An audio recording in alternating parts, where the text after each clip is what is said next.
प्रभावशाली परमंगला प्रिय महाराष्ट्र देशा, तुला प्रभाते प्रसन्न वदन प्रणाम. शिल्लकच राहिलं नाही, कारण मी जवळजवळ 100 वगनाट्यामध्ये काम केलेलं आहे.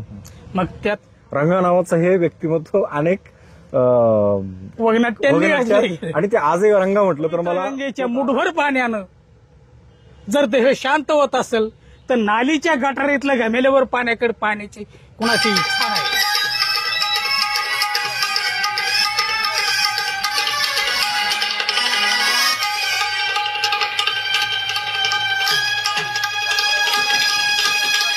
नमस्कार. ऊन जरा जास्तच वाढले, त्याचं कारण आहे तसंच आहे. आपल्याला माहिती चैत्र महिना सुरू आहे आणि चैत्र महिना सुरू झाला की गावखेड्यातल्या यात्रा जत्राचा हंगाम सुरू होतो.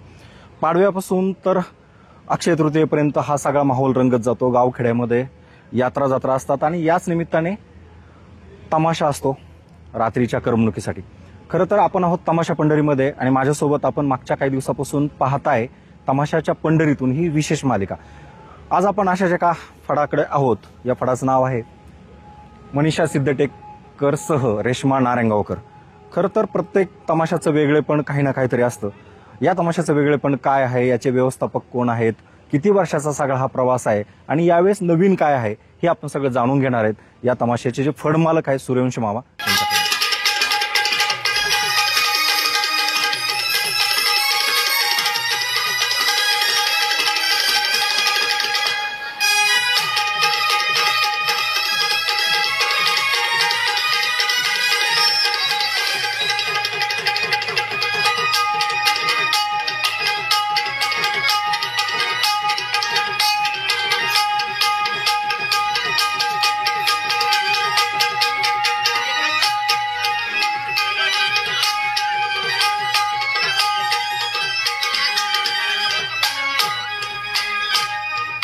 प्रभावशाली परमंगला प्रिय महाराष्ट्र देशा, तुला प्रभाते प्रसन्न वदन प्रणाम परमेश्वर. सह्याद्रीच्या कुशीत छत्रपती शिवरायांचा जन्म झाला आणि या सह्याद्रीच्या रांगेमध्ये आयुष्य त्यांचं घोड्यावरती दौडत असताना या महाराष्ट्राची संस्कृती छत्रपती शिवरायांपासून सुरू झाली. या संस्कृतीला प्रेरणादायक म्हणजे छत्रपतींना या महाराष्ट्राला जी संस्कृती घालून दिली, हिंदू धर्माची संस्कृती आहे. अनेकांना एकत्र जमा करून 18 पगड जातीला एकत्र जमून त्यांनी हे स्वराज्य निर्माण करण्याची जी धडपड केली ती या जुन्नर तालुक्यात. जुन्नर तालुक्यामध्ये शिवनेरी गडावरती त्यांच्या आयुष्यातलं सर्वस्व काही बालपण हे शिवनेरीवरती गेलं. जिजामात्यांनी शिवनेरीवर त्यांना जे शिक्षण दिलं तो शिक्षणाची प्रेरणा घेऊन छत्रपती शिवाजी महाराजांना आणि संभाजीराजांना या महाराष्ट्रात घोडदौड केली. नमस्कार, मी रायचंद्र शिंदे. स्वागत आहे तुम्हा सर्वांचं. खरं तर मी सुरुवातीलाच सांगितलं आपण आहोत तमाशा पंढरीमध्ये आणि सध्या वातावरण आहे यात्रा जत्रांचं. आपल्यासोबत आहेत मारुती सूर्यवंशी मामा, मनीषा सिद्धटेकर सह रेश्मा नारायणगावकर तमाशाचे तुम्ही व्यवस्थापक आहात. स्वागत आहे तुमचं. मंडळी, आपल्याला एक महत्वाचं सांगावं लागेल. जुन्नरमध्ये आपण आहोत आणि जुन्नर म्हटलं तर छत्रपती शिवाजी महाराजांची जन्मभूमी. सध्या एक सिनेमा महाराष्ट्रात आणि देशभरामध्ये ज्या सिनेमाने वेड लावले तो म्हणजे छावा. छावा अनेकांना माहिती आहे आणि छावामधले डायलॉग सुद्धा अनेकांचे तोंडपाठ झालेत. पण थोडं मागं वळून जर पाहिलं तर तमाशा सृष्टीमध्ये एकेकाळी वगनाट्यामधून हाच शिवाजी महाराजांचा आणि संभाजी महाराजांचा आवाज गावखेड्यात किंवा घराघरामध्ये पोहोचवण्याचं काम अनेक कलावंतांनी केलं. त्यातलेच एक कलावंत म्हणजेच सूर्यवंशी मामा. खरं तर महाराष्ट्राला संभाजीराजांची शिवाजीराजांची परंपरा तमाशाच्या माध्यमातून घराघरात पोहोचवण्याची एकेकाळामध्ये जी किमया केली तुमच्यासारख्या अनेक कलावंतांनी केली. अलीकडच्या काळामध्ये तमाशा मात्र एका वेगळ्या वळणावर येऊन ठेवलाय. आपल्याला माहिती आहे तमाशातलं वगनाट्य मात्र हद्दपार झाले. असं पाहताना तुम्हाला एक तमाशा कलावंत म्हणून, एक व्यवस्थापक म्हणून काय वाटतं नेमकं? या प्रश्नाचं उत्तर देताना मी अगदी सोप्या भाषेत सांगेन. तमाशा आज नाव राहिले.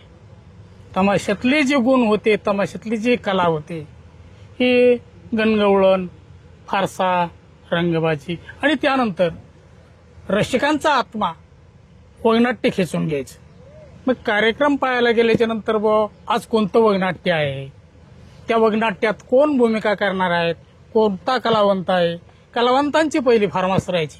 नामांकित जे महाराष्ट्रात कलावंत घडले त्या कलावंतापैकी बोटाव मोजण्या इतके ठराविक कलावंतांची मागणी असायची आणि त्या मागणीच्या निमित्तानं त्यावेळी रसिक तमाशात गुंग होऊन जायचं. पण आजची परिस्थिती अशी वगनाट्य राहिलं नाही. मी याचं कारण रसिक म्हणावं लागेल. कलावंतांना जसं वारं फिरेल तशी पाठ फिरावी लागते. जे रसिक मागते ते देणं हे कलावंतांना द्यावंच लागतं. त्यामुळं आज तमाशा हा तमाशात राहिलाच नाही. अगदी खरं बोलला तुम्ही. तमाशातच राहिला नाही, त्याचा ऑर्केस्ट्रा झालाय. त्याचा पूर्णपणे ऑर्केस्ट्रा झाला आणि याला जबाबदार प्रेक्षकामध्ये सर्व प्रेक्षक नाही. 75% प्रेक्षक आजही वगनाट्याचं चाहता आहे. पण जी गावातली तरुण पोरं, केस उडवणारे, शिट्ट्या मारणारे, ही जी पोरं असतात हे स्टेजच्या अगदी जवळ असतात आणि मग त्या पोरांना हे नको आहे. या पोरांना हाफ कपडे, ते मुलींचे आगळे वेगळे ड्रेस घालून सिनी त्या पोरी मग त्या कशाही नाचूत ते त्यांना प्रिय आहे. आणि जे सज्जन पब्लिक असतं हे पाठीमागं असतं. या पोरांना विरोध करू शकत नाहीत. धिंगाणा घालणारी पोरं असतात. त्यामुळे या पोरांच्या संस्कृतीमुळं आज 75% रसिक बाजूला बसतं. जेवढं पोरं आपला आवडेल तेवढं पाहायचं, नाहीतर जबाबदार हाच घटक आहे. आपण त्याच्यावरती बोलणारच आहोत. पण मी आता पुन्हा मागे जाणार आहे. मला जाणून घ्यायचंय, मारुती मामा सूर्यवंशी हे कुठल्या गावातले, किती वर्षापासून तमाशा फडात काम करताय आणि तमाशाची परंपरा तुमच्या घरात होती का? मी सर प्रथम तर शेतकऱ्याचा मुलगा. मला कलेचा कुठलाही पूर्वजांपासूनचा आधार नाही. ही शाळेत असताना तुमच्या गावाचं आणि ते थोडं नाव सांगा आम्हाला. कुठून? अहमदनगर जिल्ह्यामध्ये कर्जत तालुका आहे आणि त्या कर्जत तालुक्यात आऊटला मारुतीचं चांद म्हणून हे खेडेगाव आहे. त्या खेडेगावातनं अगदी 11-12 किलोमीटरवरती हायस्कूल असायचं, शाळा असायची आणि मग त्या शाळेला गेल्यानंतर गॅदरिंग वगैरे चालायच्या. त्या गॅदरिंगमध्ये कुंभळी म्हणून नावाचं गाव आहे. त्या गावात मी प्रथम 2 फेब्रुवारीला तिथे 2 फेब्रुवारीला कायमस्वरूपी अशा अनेक ते जिल्हा परिषदचा शाळेचा गट असायचा आणि त्या गटाच्या निमित्ताने तिथं स्पर्धा असायच्या. तेव्हा पहिल्यांदा मी कुंभळीमध्ये नाटकाचा प्रवेश केला आणि तिथं मला अगदी उत्कृष्ट चांगल्यापैकीचा साथ दिला. साथ अशी मिळाली की त्यावेळी नाटक कोणाचं होतं नेमकं ते? आम्ही शाळेंनी बसवलं. प्रत्येक शाळेंनी. तुम्ही कितीला होतात त्यावेळेस? त्यावेळेला मी 6वीला. 6वीत असताना तुम्ही ती भूमिका ती नेमकी काय होती? ते त्या ठिकाणी 72चा दुष्काळ नेमका संपलेला होता आणि 72चा दुष्काळ संपलेला. 72च्या दुष्काळामध्ये लोकांची काय हाल झाली, कामं कशी मिळाली, ती केली कशी, यावरती साधारण तिथं मी एक एकांकिक बनली आणि मग ते एकांकित मला एवढे त्यावेळेला पैसे मिळाले असतील 10-15 रुपये. पण त्यावेळेला खूप मोठे होते. त्यावेळेला 15 रुपये माझ्या हातात ठेवताना माझा हात थरथर कापत होता. रसिकांकडून पैसे मिळायचे आणि ते पैसे मी खिशात टाकायचो कुठे ठेवायचो हेही मला समजत नव्हतं. एवढा बाहेरून गेलतो आणि आनंद झाला. आणि मग त्यापुढं शाळा संपल्याच्या नंतर आज लहान मुलाने तांब भरून नाही दिला तर माणूस त्याच्या कानठाळात मरते. मग आपल्याला ही सवय लागलेली आहे, आपण शेतीत काम करू शकत नाही, मग काय करायचं.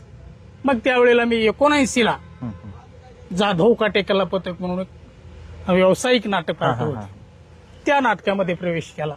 तिथंही मला चांगला प्रतिसाद मिळाला. त्यानंतर पवार भोसले, अण्णा पवार पिंपळनेरकर, स पांडुरंग भोसले सेडगावकर ही नाटक पार्टी होती. त्याही नाटकामध्ये मी 5-6 वर्ष काम केलं. त्यानंतर व्यावसायिक पोरं असली आणि पुढे इन्कम कमी पडू लागला. मग भागारा. मग आता काय करायचं, आपण तर 5-6 वर्ष ही रात्रीचं जागायचं आणि दिवसा झोपायचं अशा परिस्थितीत दिवस काढले.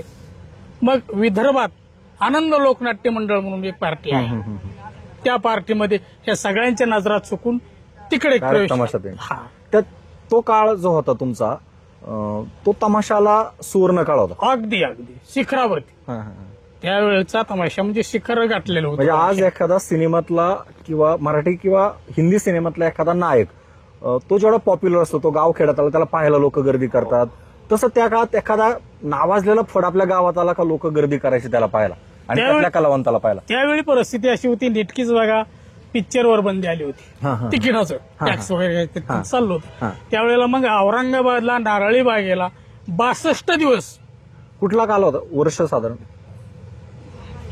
साधारण मला वाटतं 86-87 86-87 काल हा हा हा तर त्यावेळेला मग ती आनंद लोकनाट्य मंडळाची पार्टी हा. नारळी बागेमध्ये राहिली होती हा हा 62 दिवस एकाच जागेवरती हा हा आणि पाहिलं तर त्यांची परिस्थिती अशी होती खुर्च्या भारतीय बैठक हा. बिछायत अशी हा. परिस्थिती असायची हा, हा. तर मग नेहमी आपण तुमच्यासारखा एखादा माणूस नजरेत आला हा. त्याच खुर्चीवरती 62 दिवस तो माणूस पाहायला मिळायचा हा हा हा आणि डिमांड शो लेडीज साठी दिवसा वेगळेच खेळ करायचे ते गाढवाचं लग्न मुंबईची केळेवाली हा, असे हा, काही हा. वगनाट्य असे त्या काळात गाजले हो म्हणजे त्यावेळेची परिस्थिती वगनाट्याची आणि लोकनाट्य तमाशा मंडळाची अगदी शिखराची होती शिखराची. शिखर गाठलं होतं त्यावेळेला आणि मग थोडं हळूहळू हे असे डिस्को वगैरे याच्यामध्ये घुसला आणि मग पार्ट्यांना कालांतरानं रिटर्न व्हावं लागलं तुमची एंट्री तमाशामध्ये नेमका पहिला तमाशा कोणता होता तिथं कशी झाली मी आनंद लोकनाट्य मंडळामध्ये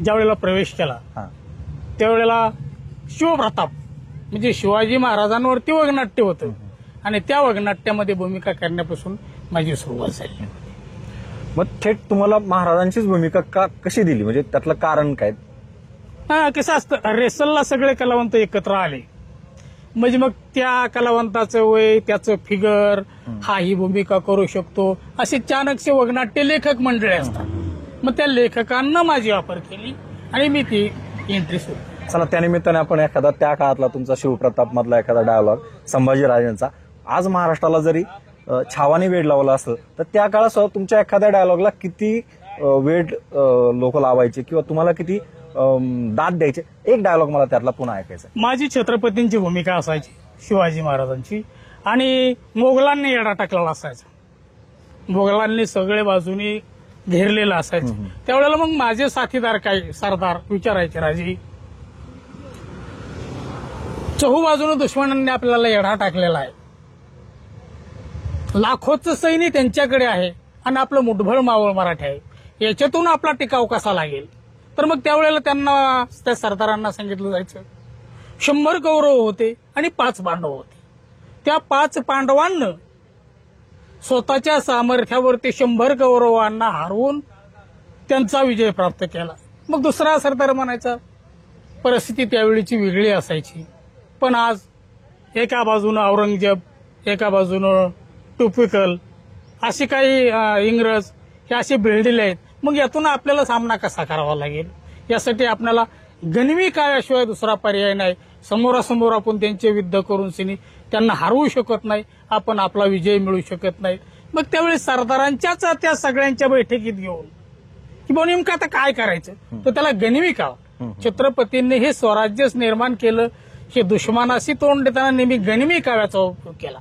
मग त्या गनिमी पद्धतीने आपल्याला त्यांच्याशी तोंड द्यावा लागेल मग ती बैलांच्या शिंगाला टेंबे बांधवून जणू काही चित्राबा भरपूर सैन्य आहे पलीकडे आणि मग ते प्रत्येक बैलांनी इकडे तिकडे चित्राबा असलेली ते इकडे तिकडे फिरायचे मग त्यांना असं भासवायचं की ही भरपूर सैन्य आहे आणि आपल्या समोर तो येऊन छत्रपतींचे काही मावळे भिडलेले आहेत मग सगळ्या बाजूनं कधी मागं पाहिलं तर तितकीच पुढं पाहिलं तर तितकीच मग त्यांना चकवा गाडा आणि समोरून अचानक हल्ला करून त्यांना पळून लावलं तो काळ होता त्या काळात तुमच्या ह्या वगनाट्यांना गर्दी होत असेल सकाळपर्यंत लोक थांबत असतील हा वगनाट्यांचा जो काळ होता त्यातला ऐतिहासिक वगनाट्य साधारण कुठल्या फडाची किती असायची प्रत्येकाकडे साधारण 1-2 वगनाट्य कारण आज इथं कार्यक्रम आहे आणि 10 किलोमीटरवर दुसऱ्या दिवशीचा कार्यक्रम आहे मग ते रसिक तिथे येणार मग त्यांना तेच दाखवायचं का तर नाही त्या ठिकाणी दुसरं वगनाट्य दाखवलं जायचं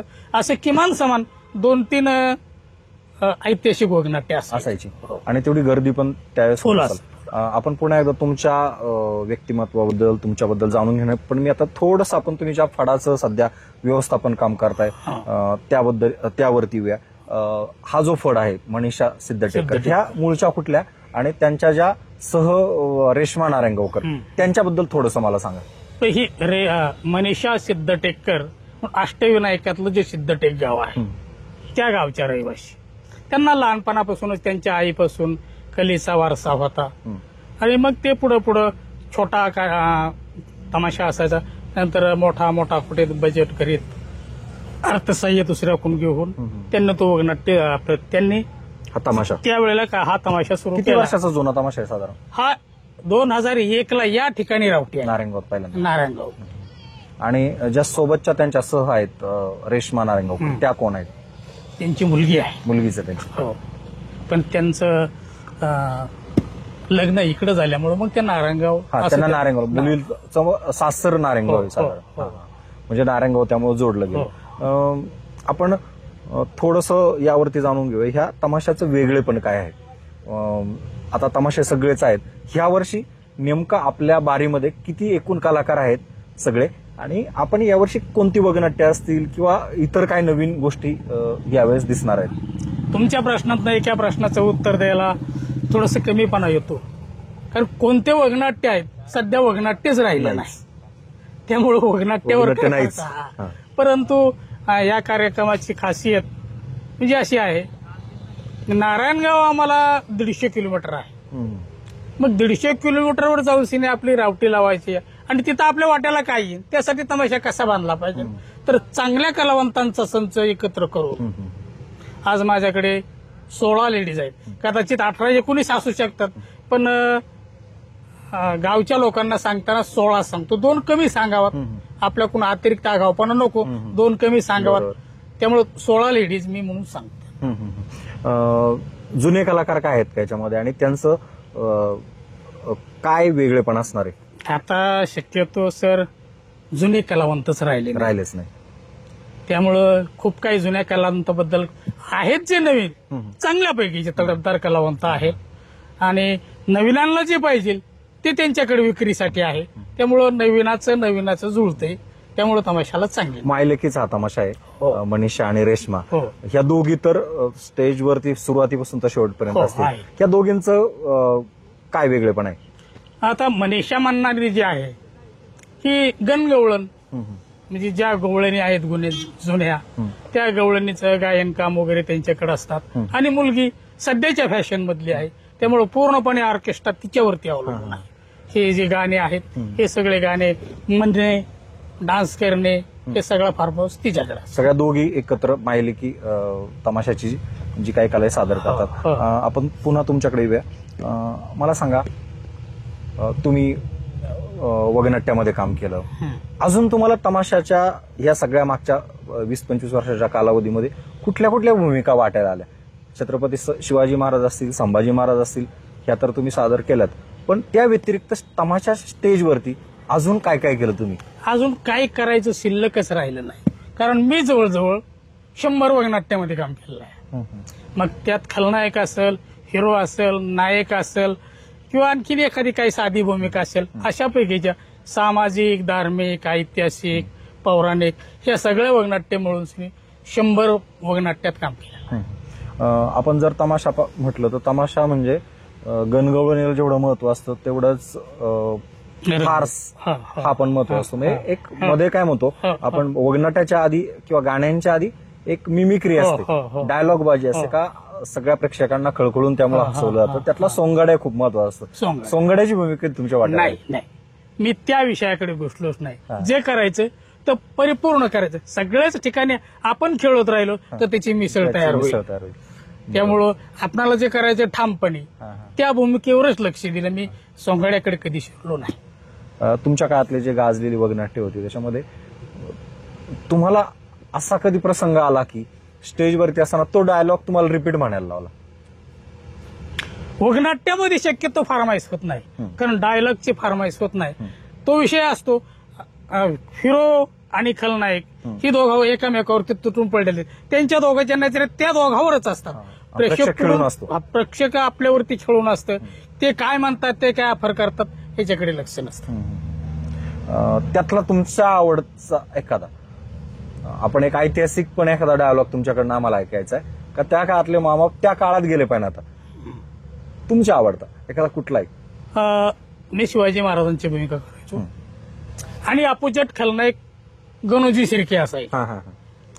गणोजी शिर्के एका अटीवरती छत्रपतीची थोडे रुसून बसले होते की त्यांना जहागिरी पाहिजे होती. बरोबर. आणि ती शिवाजी महाराजांना त्यांना काय कधी कबूल केलेली नव्हती. तर शिर्के म्हणतात, राजे माफ करा, कदाचित मी जास्त बोलत असेल, पण तुम्ही 5 गावची जहागिरी आणि 9 गावची वतनदारी अशी एकूण मूळ दाभोळीची वतनं आम्हाला देऊ केली होती, याबद्दल राजांनी आमच्या पदरात टाकावी. तर शिवाजी महाराज म्हणायचे, राजे तुम्ही कुणी आमचे परखे आहात का? शिरकाई देवीच्या माळावरती गावरे असणाऱ्या पुरी या छत्रपतींच्या घरात आणल्या आणि त्यांना महाराष्ट्राची महाराणी म्हणून मिळवलं, तरी तुम्ही आम्हाला फोडकं बनवतात. एवढंच नाही, आम्ही आमच्या पोटचा गोळा राजकुवर बाईसाहेब तुम्हाला देऊन शंभूराजे आणि तुमचं मेहुणे मिळून नातं बनवलं आहे. सध्या डायलॉग तुटायला जरा अडचण येते, तरीही तुम्ही आम्हाला परक्या समजता. ठीक, तुमची मागणी आम्हाला मंजूर आहे. तर शिर्के म्हणायचे, मग टाका आत्ताच आमच्या पदरात. आत्ताच नाही, राजकुवर बाईसाहेबांच्या पोटी जे जन्म येईल, कन्या रत्न असो अथवा पुत्र असो, त्यांच्या बारशाच्या दिवशी ही आमची तुमची मूळची दाभोळची वतनं आणि 5 गावची जहागिरी तुम्हाला दिल्या जाईल. असं एक त्यांचा तो संवाद असायचा. नक्कीच तुमचं आता वय जरी वाढलेलं असलं तरी मला त्या काळात घेऊन गेला तुम्ही. मला माहिती, मी त्या स्टेजवरती होतो आता सध्या काही काळ, काही सेकंद, का तुम्ही तुमचं तारुण्य, तुम्ही ती भूमिका साकार केली. काय फील असेल तुम्हाला तो सांगण्याचा? खरं तर काही काळ का होईना मला एक शिवकाळ अनुभवायला मिळाला. आपण पुन्हा थोडं पुढे जाऊया. खरं तर तो काळात सुवर्ण काळ होता. आमचं लहानपण सुद्धा आम्ही असेच तमाशे फड, त्या तमाशातली वगनट्य पाहूनच आम्ही पुढे आलो. म्हणून तमाशा प्रेमात आम्ही सुद्धा आहोत आणि अख्खा महाराष्ट्र त्या काळात होता. पुन्हा एकदा थोडंसं मला तुमच्या इतर वगनाट्यांबद्दल पण जाणून घ्यायचंय का, ज्याच्यामध्ये कधी तुम्ही खलनायकाची भूमिका पण साकार केली. असा एखादा खलनायक तुम्ही वठवला की जो तुम्हाला आजही लक्षात आहे? बंद करा ही गुंडगिरी हे वगनाट्य होतं. पांडुरंग मुळे, मांजरवाडीकर, तुकाराम खेडकरकर या पार्टीचं हे वगनाट्य सामाजिक चांगल्यापैकी गायलं. तर प्रसंग असा होता, एक मिलिटरीमॅन त्या गावचा असायचा आणि तो देशाच्या सीमेवरती देशाचं रक्षण करण्यात रंगलेला होता आणि त्याच्या फॅमिलीवरती गावच्या पाटलाचा डोळा होता. तिची नेहमीची नित्य क्रमांक असायचा, पहाटे 4 वाजता ती महादेवाच्या मंदिरात पूजेला जायची आणि महादेवाचं दर्शन करून ती परत यायची. त्यावेळेला ती मंदिरातून बाहेर येणं आणि खलनायक म्हणून एक रंगा नावाचा पाटील असतो. रंगा नावाचं हे व्यक्तिमत्व अनेक वगनाट्यांनी आणि ते आजही रंगा म्हटलं तर मला तो काळ आठवतो. हो. तर मग तो तिच्याकडे पाहायचा आणि म्हणायचा, अरे वा, कोण? पहाटेच्या थंडगार गुलाबी हवेत कोण कामिना कुणाची वाट पाहते? तिच्याकडे पाहून उत्तर द्यायची, माझा पती देशाच्या रक्षणासाठी सीमेवरती असताना मला कुणाची वाट पाहायची काही गरज नाही. ते सोडून तुझा पती देशाच्या सीमेवरती रक्षण करतोय, पण आज प्रत्यक्षात तुझा पांडुरंग तुझ्या समोर उभा आहे, माझं दर्शन घे. ती मुलगी म्हणायची, पवित्र गंगेच्या मुठभर पाण्यानं जर देह शांत होत असेल तर नालीच्या गटारीतल्या घमेल्यावर पाण्याकडे पाहण्याची कुणाची इच्छा नाही. रंगा पाटील, आतापर्यंत बोललास हे सर्व मी ऐकून घेतलंय, पण यापुढे शब्द काढशील तर तुझी जीभ हासडून फेकून दिला जाईल.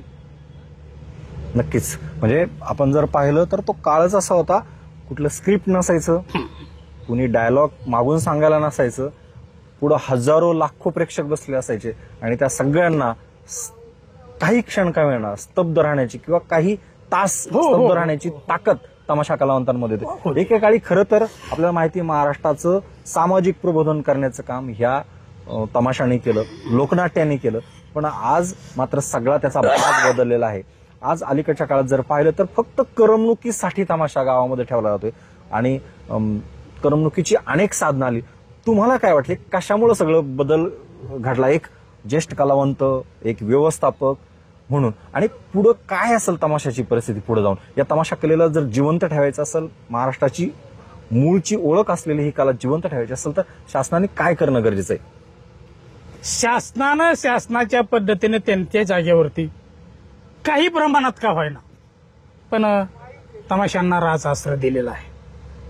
आता तमाशांना राजआश्रय जरी शासनाने दिला असला तर त्यावरती थांबत नाही की जोपर्यंत पब्लिकांचाच आज राजआश्रय मिळत नाही शांतता मिळत नाही. त्यांना ज्या वेळेला जुन्या काळात जाऊन सिने जो तमाशा कसा होता हा पाहण्याची आवड होत नाही, तोपर्यंत तमाशाची परिस्थिती सध्या अवघड आहे.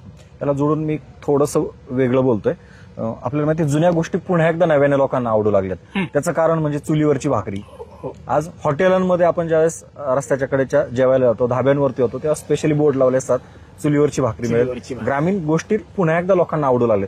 पुढे जाऊन तुम्हाला वाटतं पुन्हा एकदा तमाशाला नवे दिवस येतील किंवा तो सुवर्णकाळ जर आला, प्रेक्षकांनी जर स्वीकारला किंवा प्रेक्षकांनी पुन्हा एकदा या आपल्या महाराष्ट्राच्या लोककलेला डोक्यावर घेतलं तर शासन ऑटोमॅटिक डोक्यावरती घेईल.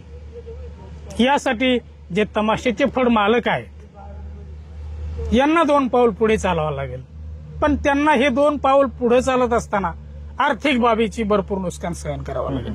आम्ही जर ठरवलं की बाबा आता नाही हे डिस्को कॅबरा वगैरे हे सगळं बंद करा आणि जुना तमाशा करा, तर त्यावेळेला थोडासा रश्य काकून आमचा कंटाळा केला जाईल. आणि मग ती आर्थिक बाब जर कोसळली तर पडलेला माणूस पुन्हा उभा राहणं अवघड होत. त्यामुळं मी तुम्हाला प्रथम ज्या वेळेला म्हणलो की बाबा जसं कलावंतांना जसा वारा फिरेल त्या पद्धतीने पाठ फिरावं लागते. आम्हालाही शेवटी त्यांच्या गावात जाऊन त्यांची मर्जी राखून त्यांच्यासारखंच बनावं लागतं, तेव्हा आमचा निभाव लागतो. बरोबर. त्यासाठी आपण जर पाहिलं तर ऑर्केस्ट्रा ही खेळली कला आहे. तमाशाला तमाशासारखंच माझ्या मते जगलं पाहिजे तमाशाने सुद्धा आणि पुढे आलं पाहिजे. आणि त्यासाठी काही गावकरी प्रयत्न सुद्धा करतात. जसं की जुन्नर मधलं भेल्ले गाव आहे, त्या ठिकाणचे जे वसंतराव जगताप आहेत, तर ते पारंपरिक बाज असलेला तमाशा मागच्या 2-3 वर्षापासून त्याचा महोत्सव भरवतात. दत्ता महाडिक यांचं गाव आहे आणि त्यांच्या पुण्यतिथी निमित्ताने त्या ठिकाणी मागच्या 8-10 वर्षापासून हा सगळा कार्यक्रम केला होता. माझ्या मते काही महाराष्ट्रातली काही गावं पुढे आली, काही तमाशा कलेवर प्रेम करणारी माणसं पुढे आली तर नक्कीच या कलेला पुन्हा एकदा असे दिवस येतील. पण तुमच्यासारख्या जुन्या जाणत्या काही फडमालकांनी, काही व्यवस्थापकांनी सुद्धा पुढाकार घेऊन शासनाच्या हे माथी मारण्याचे प्रयत्न केले पाहिजे. हा जगताप सरांचं मी आभार मानतो, अभिनंदन करतो. त्यांचा मूळ उद्देशच हा आहे की तमाशा कसा असतो. त्या महोत्सवात आल्याच्या नंतर प्रत्येक कलावंत थोडा मागे जातो आणि जे पूर्वीचे तमाशे साजरे करीत होतो त्या पद्धतीने साजरा करण्याचा प्रयत्न करतात. पण जगताप सरांनी जो महोत्सव भरला की ह्या लोकांना जुन्या कलावंतांची आठवण असावी, जुन्या कलेचा आदर असावा, त्यासाठीच मूळ म्हणजे महत्वाचं तर मला वाटतं माझ्या मते किंवा त्यांनी महोत्सव भरवण्याचा ठरवलं असेल. नाही तर आज तमाशा कुठेही होतात, कुठेही पाहतात.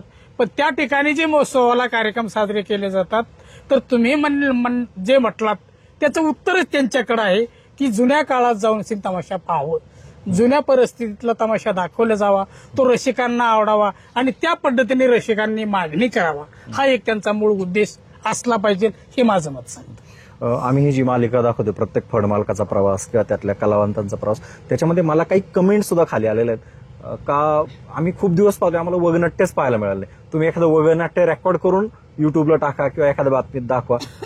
याचा अर्थ अनेक प्रेक्षकांना अजूनही वगनाट्याची ओढ आहे.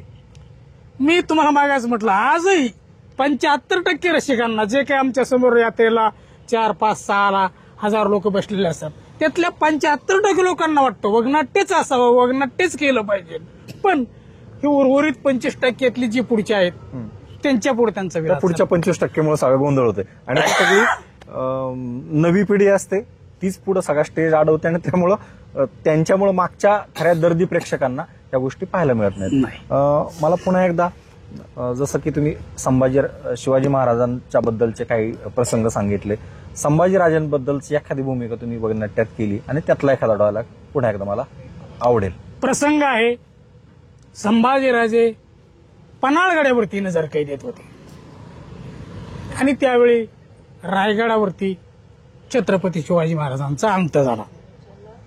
छत्रपती शिवाजी महाराजांचा ज्या वेळेला अंत झाला, बोलू नका रे, छत्रपती शिवाजी महाराजांचा ज्या वेळेला अंत झाला त्यावेळेला शंभूराजांना निरोप पाठवण्यासाठी काही चंडाळ चौकडी पाठवली होती. त्यांनी निरोप पाठवण्यासाठी न पाठवता त्यांना कैद करण्यासाठी पाठवली होती. त्यात मग ती अंतोजी पंतोजी आम्ही आपल्या सोंगाड्याच्या ह्याच्यात घातले होते, पण ते पंतोजी ब्राह्मण त्यांचा कट होता. छत्रपती संभाजीराजांना पन्हाळ्यावरतीच नजर कैद देत होते, ते जखडबंद करायचे आणि इकडे राजाराम राजांचा राज्याभिषेक करून द्यायचा. त्यावेळेला त्यांना पकडण्यासाठी डायलॉग जरा अवघड व्हायला लागलं. हे पाणी गिरे थोडंसं पॉज कर. पुन्हा एकदा तो डायलॉग तुम्ही जो संभाजी महाराजांचा एक सांगावा. संभाजीराजे झोपलेले असतात, रात्र होती, पहाटेची वेळ असते आणि संभाजीराजांना स्वप्न भासवतं. स्वप्न भासतं म्हणजे त्यांच्या स्वप्नामध्ये रणधुमाळी, जे पूर्वी युद्धाच्या वेळेला नगारे नौबते हे वाजवले जायचे आणि मग ती युद्ध एकामेकावर तुटून पडायचे, ते स्वप्न पडलं असतं. निस्ता नौबदा वाजतो, नगारा वाजतो आणि छत्रपती महाराजांवरती कुणाचं तरी परिचक्र म्हणजे दुश्मन त्यांच्यावरती चढाई करतायत असं त्यांना स्वप्न. ते अचानक जागा होतात आणि दगा दगा दगा मी सुराने जवळच असतात. त्यामुळे काय झालं तुम्ही असे दगा दगा म्हणून काय बरडताय? ते पहा, रणधुमाळी वाजते आहे, नौबदांचा आवाज येतोय, टिपऱ्यांचा आवाज येतोय आणि दुश्मनांना छत्रपतीवरती आक्रमण केलं आहे आणि तो माझा ढाला आणि पट्टा असाच वाघासारखा झेप घेतो आणि समोरून येणाऱ्या दुश्मनाचे सपासप मुडके उडवतो. तर ती त्याची समज घालते. हो, आज चैत्र पौर्णिमा आहे आणि चैत्र पौर्णिमेच्या निमित्तानं मंदिरामध्ये भजनी मंडळ वाद्य वाजत आहे. आता सूर्य उगवतार मारुतीरायांचा जन्म होणार आहे. स्वप्न आहे, स्वप्नातलं सुख आणि आरशातलं मुख कधी कुणाला दिसतंय काय? ती पुन्हा नगाऱ्यांचा आवाज वाढल्यासारखा त्यांना भास होतो आणि त्यांना नक्की जाणवतो. नाही, तुम्ही माझी समज काढण्याचा प्रयत्न करू नका. नक्कीच आमच्या आबासाहेबांचा प्राण धोक्यात आहे. या क्षणी मी त्या ठिकाणी जाणं अत्यंत गरजेचं आहे. आण माझा ढाल आणि पट्टा. मग ती तेवढ्यात पाठीमागून हंबीरराव मोहित्यांचा आवाज येतो. राजे, गडावरती येण्याची आम्हाला आज्ञा असावी. मग शंभूराजे पाहतात आणि त्यांना वरती आणण्याचा प्रयत्न करतात. तर त्यावेळेला आणतो पंत, चिंतो पंत आणि हंबीरराव मोहित्यांना त्यांनी संगतीने घेऊन शंभूराजांना पकडण्यासाठी पन्हाळ्यावरती आणलं होतं. पण हंबीरराव मोहित्यांच्याही चांगलं लक्षात होतं, यांनी काहीतरी चंडळ चौकडीने कारस्थान केलाय. पण ठीक आहे, यांच्या माध्यमातून आपल्याला आता प्रतापगडावरती जाण्याची संधी मिळते. मग ती त्यांच्याबरोबर गेले आणि मुजरा केला. छत्रपती संभाजीराजांनी फिरून पाहिलं तर मामा हंबीरराव मोहिते, मामासाहेब, आपण यावेळेला आयुष्यातली नाती गुती सारी पायथ्याच्या गडाशी गाडून ठेवले आहेत आणि मी तुमच्यासाठी आलोय. का? आम्हाला छत्रपती शिवाजी महाराजांचा हुकूम आहे, असेच जा आणि संभाजीराजांचे एक घाव 2 तुकडे करा. संभाजीराजे स्तब्ध होऊन पाहतात. एक, आबासाहेबांचा हुकूम न मानणे इतके आम्ही बेमान नाहीत. घ्या हातात शमशेर आणि एक घाव 2 तुकडे करा. म्हणजे हंबीरराव मोहित्यांचा छत्रपती संभाजीराजांची भावना जाणून घेण्याचा हा एक त्यांच्या पाठीमागचा उद्देश होता. मग हंबीरराव मोहिते त्यांना पुन्हा मुजरा करतात. राजे, आम्ही तुमची जरा परीक्षा घेतली. का? कशासाठी? रायगडावरती चांडाळ चौकडीनं थैमान माजवलाय, त्यांचा बंदोबस्त करण्यासाठी तुम्हाला या ठिकाणावर रायगडावरती काय झाले? आबासाहेबांचा अंत झाला. संभाजीराजे खोसलतात, 2 मिनिटं स्तब्ध होतात. परमेश्वरा, मी इतका दुर्दैवी आहे की आमच्या आबासाहेबांच्या अंताच्या वेळेला आम्ही त्यांच्या समोर नसावात. आबासाहेब जाताना काही बोलले, त्यांनी काही आमच्याबद्दल 2 शब्द उद्गारले. मग ते हंबीरराव माहिती सांगतात, तुमच्याच नावाचा ध्यास होता, परंतु त्यांना काहीही न बोलता अंत झाला त्यांचा. तिथून पुढे ते खरं तर या भूमिका करताना ज्या सुरुवातीला तुम्ही महाराज असतील किंवा शंभूराजे असतील, या भूमिका करताना तुम्ही नक्की फॉलो कोणाला करायचे? म्हणजे रिहर्सल करताना तुमच्या पुढं ह्या सगळ्या गोष्टी आज आम्ही मालिकांमध्ये किंवा पिक्चरमध्ये पाहून संभाजीराजे कसे होते पुस्तकात वाचून तुम्ही त्या काळात नेमकं काय वाचलं महाराज साकारताना? हा प्रश्न खूप मोठा, अतिशय गंभीर विचारला आहे तुम्ही. एक तर रिहर्सल करताना आपल्याकडे भूमिका कोण आहे? संभाजी महाराजांची भूमिका आपल्याकडे, तर आपण संभाजीच झालं पाहिजे, त्या भूमिकेत शिरलं पाहिजे, त्या भूमिकेतच शिरलं पाहिजे. त्यावेळेला संभाजीराजे कसे वागत होते, संभाजीराजांना काय छंद होता, त्यांचे मनोगत काय होते, हे पूर्ण आपण आधी आत्मसात करायचे. आणि नंतर आपल्यासमोर कोणीच नाही, फक्त मी संभाजी आहे आणि समोरून जी चंडाळ चौकडे आपल्याशी बोलतात ती आहे. रसिक आपण तमाशाच्या वगनाट्यात स्टेजवरती आहोत का नाटकाच्या व्यासपीठावरती, हे सगळं विसरून जायचंय. मी संभाजी आहे आणि मी त्या समोर. खरं तर आपण पाहतोय अलीकडच्या काळाचा जर विषय घेतला तर आपण एखादा सिनेमा पाहतो, एखादं नाटक पाहतो किंवा तुमचं वगनाट्य असतं. त्या वगनाट्यामध्ये ज्यावेळेस खलनायक असतो त्यावेळेस हिरोची किंमत असते. हो. महाराजांची जी भूमिका होती, महाराजांचं जे काम होतं, महाराज होते, महाराजांना आपण मानत होतो कारण औरंगजेब असेल किंवा तत्कालीन जे काही राजे होते त्यांच्या विरोधातली ती लढाई होती, म्हणून महाराजांना पण आपण मानत होतो. अलीकडे वाद सुरू झालाय औरंगजेबाची कबर उखडून टाकण्याचा, त्यानंतर शंभूराजांच्या सिनेमामुळं हे सगळेच वाद पुढे यायला लागलेत. तुम्हाला काय वाटतं, एक औरंगजेब जी काही होता, औरंगजेबाची जी काही भूमिका होती, आज ती उखडून टाकून किंवा फेकून हा वाद मिटवण्यापेक्षा इतिहासाला तो माहीत राहायला पाहिजे, तर आपल्याला महाराजांची पण किंमत पुढच्या पिढीला दाखवायला पाहिजे ना, का हा होता औरंगजेब, म्हणून महाराज त्याच्या विरोधात लढत होते. आणि मराठी माणसावरती आजही पण शिवाजी महाराज किंवा संभाजी महाराज यांचं जे काही गारुड आहे किंवा पुढे जाऊन ते एक वेगळं पुढच्या पिढीला, तुमच्या मुलांना, इतिहासाला सांगण्याला हे पुरावेच नष्ट करून काय साधणार आहे? तुम्हाला काय वाटतं? कारण तुम्ही महाराजांची भूमिका साकार केली आणि इतक्या वर्ष ही कामं केलेली आहेत. यात मी थोडासा तुम्हाला वेगळ्या बाजूला जातो आणि पुन्हा त्या मुद्द्यावरती आणतो. आज हजारो तमाशे पाहिलं, कुणी बिघडलेलं नाही. लाखो कीर्तन ऐकली, कुणी सुधारलं नाही. म्हणून आपण नेहमी म्हणतो तमाशाने महाराष्ट्र बिघडला नाही आणि कीर्तनाने सुधारला नाही. तर मग काय झालंय, सध्या राजकारणाची आणि कीर्तनकाराची एक परिस्थिती झाली. कीर्तन करताना कीर्तनकारांना प्रबोधनच करावा, त्यांनी तमाशात येऊ नये. तर बऱ्याच वेळेला चांगल्या महाराजांच्या मुखातून उद्गार तमाशाबद्दल निघतात. तुम्ही कीर्तन करताय ना, मग तुम्ही कीर्तनच करा. बाकी कुठं काय चाललंय याच्याकडे पाहू नका. तुमच्या समोर ग्रंथ आहेत, ज्ञानोबा, तुकोबा, चोखोबा, नामदेव यांचे विषय तुम्ही सांगा त्यांना.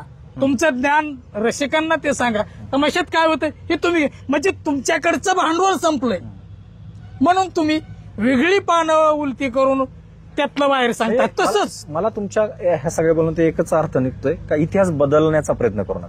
इतिहास बदलण्याचा प्रयत्न करू नका. मग मला मुद्दा तेच यायच होतं. मग राजकारणाची परिस्थिती तीच झाली आज. त्यांच्याकडे विकासात्मक धोरणं नाहीत.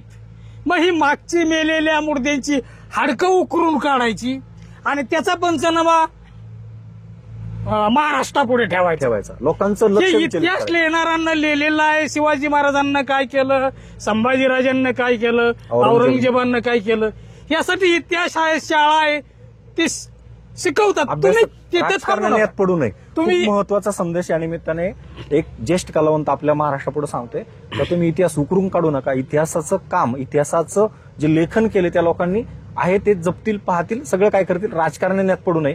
कीर्तनकाराने कीर्तनच करावं, तमाशा कलावंतांनी तमाशाच पाहावा, एकमेकांनी गल्लत करू नये. एक खूप महत्वाचा मेसेज या निमित्ताने सध्याच्या वादावरती मामांनी सांगितलं आपल्याला. मामा, मनीषा सिद्धटेककर हा तमाशा माझ्या गावात किंवा महाराष्ट्रातल्या कुठल्या कानाकोपऱ्यात घेऊन जायचा असेल तर ज्यांना तुमचा नंबर माहिती नाही, ज्यांना हा तमाशा त्यांच्या गावात न्यायचा आहे, तर त्यांनी कोणाशी संपर्क साधावा?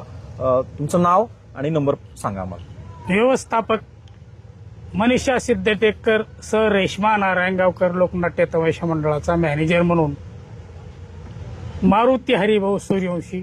फोन नंबर 96-042-98-530 या क्रमांकावरती संपर्क साधला तरी ऑनलाईन किंवा प्रत्यक्षात आपणाला बुकिंग करायला मिळेल.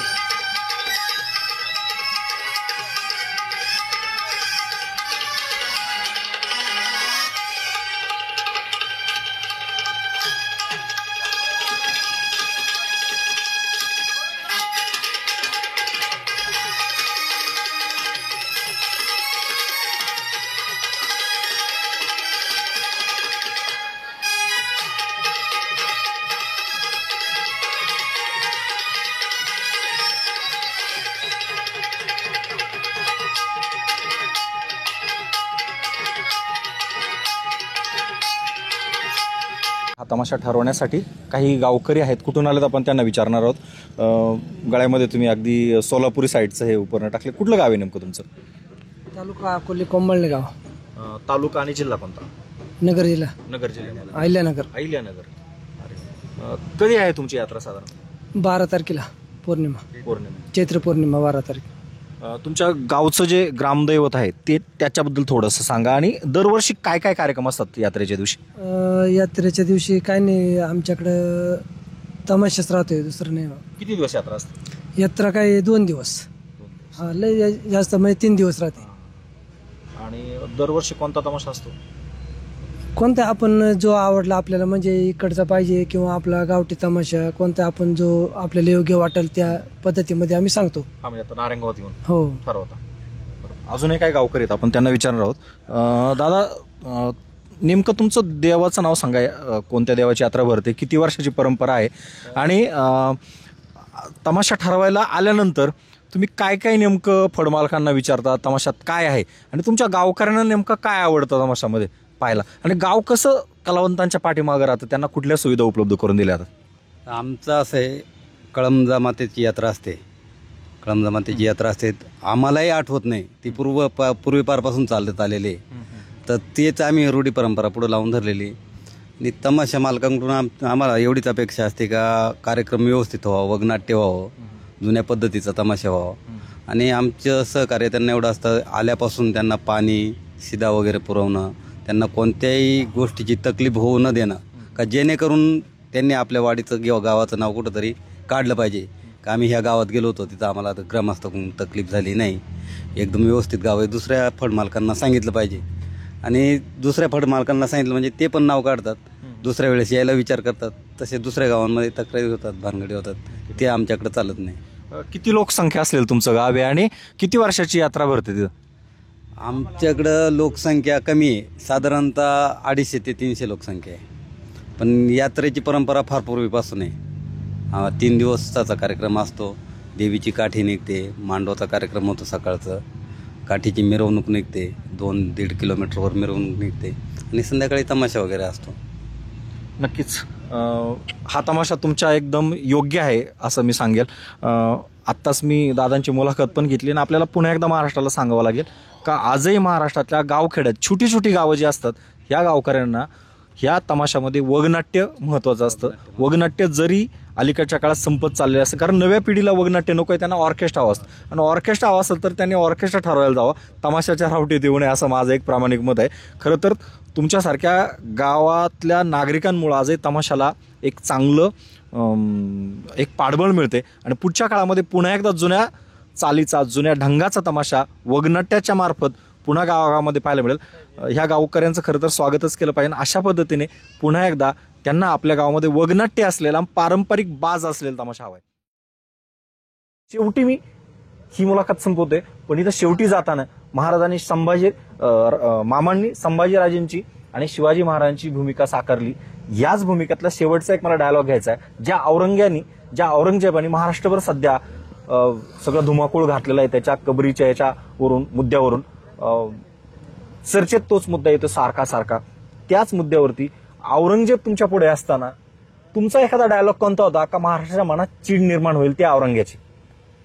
उघड आहे, औरंगजेबानं, दिल्लीपती बादशहानं कायमस्वरूपी महाराष्ट्र संपावा, महाराष्ट्र संपला पाहिजे, महाराष्ट्र मला भेटला पाहिजे, या वृत्तीने ते वागले. औरंगजेब आपल्याला कुठल्याही जातीवरती जायचं नाही, जातीचा मुद्दा नको, तो एक क्रूर दुश्मन होता. आणि इकडे एक समर्थन करणारे महाराष्ट्राचे शूरवीर पराक्रमी महापुरुष होते. यांच्यातला हा संघर्ष तो संपला, त्यांनी संपवला. त्याची आता पुनरावृत्ती नको. तुम्ही ती भूमिका करत असताना समोर तुमच्या औरंगजेब असेल, ती भूमिका करत असताना महाराजांचा कुठलाही एखादा डायलॉग होता तो आम्हाला शेवटी ऐकायचा. छत्रपती संभाजीराजांना भरपूर छळलं, जीभ काढली, नख काढले, नको तितके वार झाले, सगळे झाले, पण संभाजीराजे धर्मावरती ठाम होते आणि औरंगजेबाला शिव्या देत होते, जेणेकरून त्याला लवकर चीड येईल आणि तो माझा अंत करून.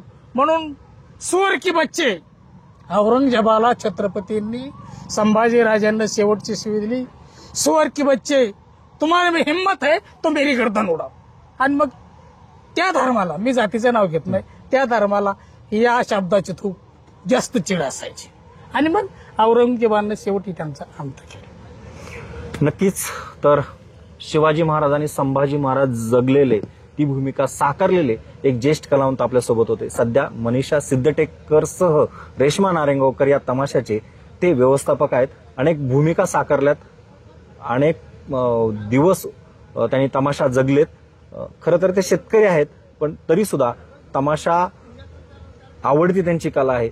महाराष्ट्राचं प्रबोधन करण्याचं त्यांनी काम केलंय आणि सध्या गाजणाऱ्या औरंगजेबाच्या ज्या वादावरती आहे त्यांनी त्याचंही समर्थन न करता परखडपणे त्याच्यावरती बोट ठेवलेलं आहे का नेमकं काय करणं गरजेचं आहे. खरं तर राजकारण्यांनी अशा गोष्टीचं या गोष्टीत लक्ष नाही घातलं पाहिजे असंही त्यांनी म्हटलेलं आहे. राजकारण्यांनी राजकारणच करावं, तमाशावाल्यांनी तमाशाच करावा, कीर्तनकारांनी कीर्तनच करावं. इतिहास बदलण्याचा कुणीही प्रयत्न करू नये, हेच एक सांगणं आहे त्यांचं आहे. महाराजांनी सुद्धा त्या काळामध्ये आपल्याला माहिती आहे, जरी औरंगजेबाच्या विरोधातली खूप मोठी लढाई होती, पण तरी सुद्धा औरंगजेबाच्या त्या स्मारकाला त्यानंतर सुद्धा जोपासण्याचं काम केलंय, त्याला संरक्षण देण्याचं काम केलंय. कारण ती टिकली तर पुढच्या काळात महाराज लोकांना समजतील. इतिहासामध्ये खलनायक असतो म्हणून हिरोला किंमत असते, हिरो असतो म्हणून खलनायक असतो. या दोन गोष्टी एकमेकाच्या पूरक आणि विरोधी आहेत, हे कुठेतरी महाराष्ट्राने समजून घेतलं पाहिजे.